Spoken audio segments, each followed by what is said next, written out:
कीमत हुई है, मेरी फैमिली लाइफ पे असरात पड़े हैं, तो फिर जाहिर है मामला तो फिर किसी और तरफ ही चला जाएगा। किसी और तरफ चला जाएगा।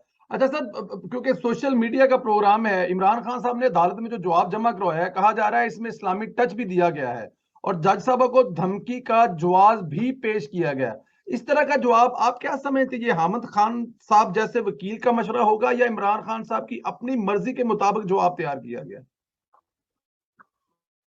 नहीं, मैं नहीं समझता कि हामिद खान साहब जैसे एक बासूल और बहुत ही कूल एंड कंपोज शख्सियत के मशवरे के मुताबिक ये जवाब है। वो बिल्कुल इस तरह की मेरे जाती वकील हैं वो, मैं उनको बहुत अच्छे तरीके से जानता हूँ। वो बिल्कुल इस तरह की कन्फ्रंटेशन की तरफ और इस तरह के मामलात की तरफ नहीं जाते।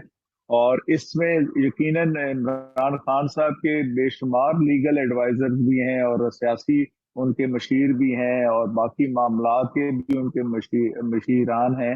तो ये उनकी अपनी, मेरा ख्याल है इसमें ज्यादा अमल दखल है in comparison to Hamid Khan साहब। तो ये जो देखना ये है कि आप जिस तरह ऑनरेबल जस्टिस बाबर सत्तार साहब ने कहा कि भाई आप होते कौन है कि एक पब्लिक मीटिंग में, जलसा आम में आप इवन एक जज को लीगल एक्शन लेने की धमकी दें?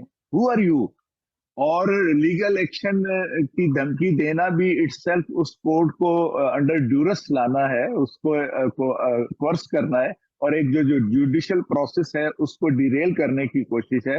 तो ये एक ये कहना कि जी मैं बड़े तौर पर बड़ा होने की हैसियत से समझा रहा था या समझाने की मैं कोशिश कर रहा था, बुनियादी तौर पर इस वक्त जिस पाकिस्तान में जिस शख्स को सबसे ज्यादा समझने की जरूरत है वो इमरान खान साहब खुद हैं।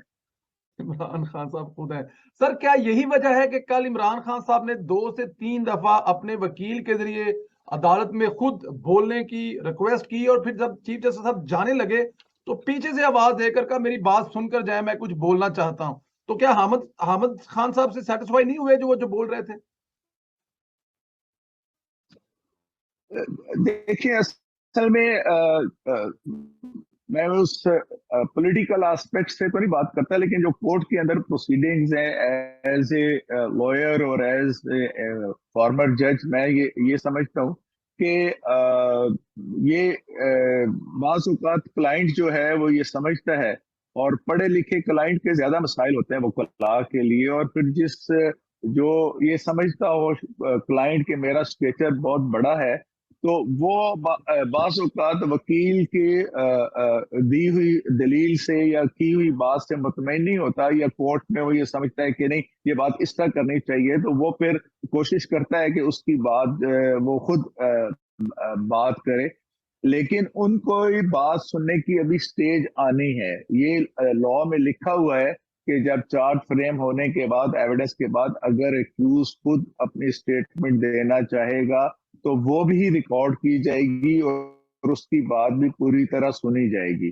तो इसलिए शायद मेरा ये ख्याल है कि अदालत ने और शायद हामिद खान साहब ने भी इमरान को मजीद करने के लिए उनको कमिट नहीं किया, बात कर देनी थी, जिससे सिचुएशन अंदेशा है कि कोई लूज बात कर देते जिससे मजीद कॉम्प्लेक्स हो जाती सिचुएशन कोर्ट के लिए भी और इवन हामिद खान साहब के लिए। सर बिल्कुल ठीक कह रहे हैं, लेकिन मेरा अगला सवाल जो है वो देखें, पहले तो एक बेतुका जवाब दिया, इस पर भी अदालत ने इमरान खान को मौका दिया और हफ्ते बाद फर्द जुर्म आयद होगी, इसमें भी कुछ आईनी माहरीन समझते हैं, अभी भी आपकी बात से भी यही लग रहा है कि अदालत का रवैया इमरान खान साहब से काफी नरम है। इस पर क्या राय है? ये वाकई अदालत का रवैया इमरान खान साहब के लिए नरम है? देखिए, मैं मतलब ऑनेस्टी से ये बात रखता हूँ कि मुझे लग ये रहा था कि अदालत इस स्टेज तक नहीं जाना चाहती थी और अदालत इस मामले में ज्यादा इस मामले को तूल भी नहीं देना चाहती थी। अदालत की जज साहिबान की ये ख्वाहिश थी کہ یہ in so many words apology tender کر دیں اور اپنے رویے کے اوپر معذرت کریں کورٹ سے اور محترمہ زیبا چودھری جج صاحبہ سے، تو ہم شاید اس معاملے کو معاف کر دیں، ہم سپریم کورٹ کی ججمنٹس وغیرہ کو بیچ میں ہمیں نہ لانا پڑے۔ لیکن اب وہ موقع جو ہے عمران صاحب نے شاید یہ سمجھا کہ اگر میں معافی مانگوں گا یا معافی کا لفظ استعمال کروں گا تو میری حد تک ہوگی یا میری بےزتی ہوگی یا میرے پبلک میں جو ایک پولیٹیکل امیج ہے وہ ڈسٹارٹ ہوگا، تو میں انہوں نے یہ موقع ضائع کیا ہے۔ اور ابھی ظاہر ہے کہ ان کا جب یہ ایویڈنس کی سٹیج آئے گی تو ان کے پچھلے بھی جتنے معاملات ہیں جو کس موقع پہ انہوں نے کیا کیا، کورٹ کی طرف سے کس طرح گریس شو کی گئی، کس طرح ان کو وارن کیا گیا، کس طرح انہوں نے ایشورنس دی، یہ سب چیزیں ریکارڈ کے اوپر آئیں گی۔ اور پھر جب سارا ریکارڈ آ جائے گا اور سپریم کورٹ کی ججمنٹس جو ہے وہ سامنے ہوں گی، تو اس صورت میں مطلب میرے لیے ایک یہ بڑی عجیب ہوگی بات کہ اگر اس کے باوجود کورٹ جو ہے وہ عمران خان صاحب کو بیل آؤٹ کرتے ہیں۔ بالکل ٹھیک ہے۔ اچھا سر، دو عدالتی معاونین بھی عمران خان کے خلاف توہین عدالت کا کیس ختم کرنے کی رائے دے رہے تھے۔ عدالتی معاونین کی رائے کی قانونی حیثیت کتنی ہے اور اس پر آپ کی قانونی رائے کیا ہے سر؟ دیکھیے یہ جو عدالتی معاونین ہوتے ہیں ان کو بنیادی طور پر عدالت کے دوست کہا جاتا ہے، کہ عدالت اپنے ایک کسی ایشو کے اوپر سمجھتی ہے کہ جو لاء کے ایکسپرٹ ہیں اور جو ایک اچھا مقام رکھتے ہیں قانون کے شعبے میں پیشے میں، تو ان سے بھی رائے لے لی جائے کہ وہ کیا کہتے ہیں۔ تو ظاہر ہے کہ وہ بائنڈنگ نہیں ہوتی کورٹ کے اوپر، اسی لیے ان کی رائے کے باوجود کل کورٹ نے فردر پروسیڈ کیا اور ڈیٹ فکس کر دی چارج فریم کرنے کے لیے۔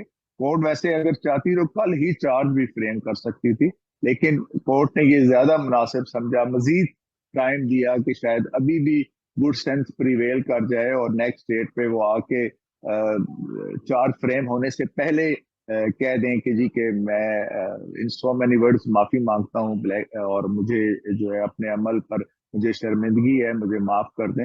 میرا خیال ہے کورٹ نے ایک اور موقع دیا ہے۔ کورٹ نے ایک اور موقع دیا ہے۔ یہ توہین عدالت کا کیس تھا جو میری سمجھ میں آتا ہے، لیکن بابر اعوان صاحب عمران خان صاحب کے قریبی ساتھی اور سینئر وکیل بھی باہر بیٹھ کر ایک بات کر رہے تھے۔ وہ فرما رہے تھے کہ ایک فیصلہ عدالت کے اندر سے آئے گا اور دوسرا عدالت عوام کی عدالت سے آئے گا۔ سر یہ تو پھر دھمکی لگا رہے تھے، دھمکی والے ایک جو کیس آلریڈی چل رہا ہے وہ اسی بات پہ چل رہا ہے کہ عدالت کو دھمکیاں لگائی جا رہے ہیں، وہ باہر بیٹھ کے پھر دھمکی لگا رہے ہیں۔ دیکھیں پرویز صاحب، پورے احترام کے ساتھ میرے نزدیک تو عوام کی عدالت کوئی عدالت ہوتی نہیں۔ ٹھیک، بالکل ایک عدالت ملکی قانون کے تحت ہے اور ایک عدالت پھر اللہ تعالیٰ کی عدالت ہے۔ بالکل ٹھیک۔ عوام کی عدالت کوئی عدالت نہیں ہوتی۔ پورے عوام اگر یہ ایک کسی بروٹل مرڈر کرنے والے کو یہ کہہ دیں کہ جی کہ یہ بے گناہ ہے تو اس سے کوئی فرق نہیں پڑتا۔ فرق تو پڑتا ہے جو ملکی قانون کے تحت عدالتیں قائم ہیں، انہوں نے جو فیصلہ دینا ہے وہی میٹر کرے گا۔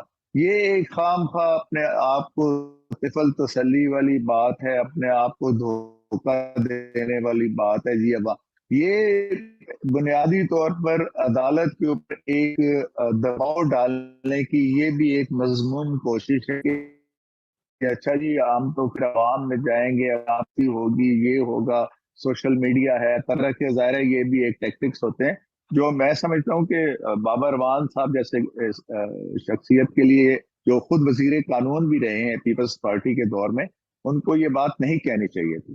یہ بات نہیں کہنا چاہیے تھا، لیکن ہو سکتا ہے عمران خان صاحب کو خوش کرنے کے لیے کہتے ہیں۔ اچھا سر، ابھی آپ نے ذکر کیا نہال ہاشمی کا، آپ نے نہال ہاشمی، دانیال عزیز اور طلال چوری کا کیس بھی دیکھا ہوگا۔ وہ کیس عمران خان کے کیس سے مختلف کیسے ہیں اور عمران خان پر کرمینل ایکٹ کیوں لگا ہے؟ اس کا نقصان عمران خان کو کیا ہو سکتا ہے جو کرمینل ایکٹ لگا ہے؟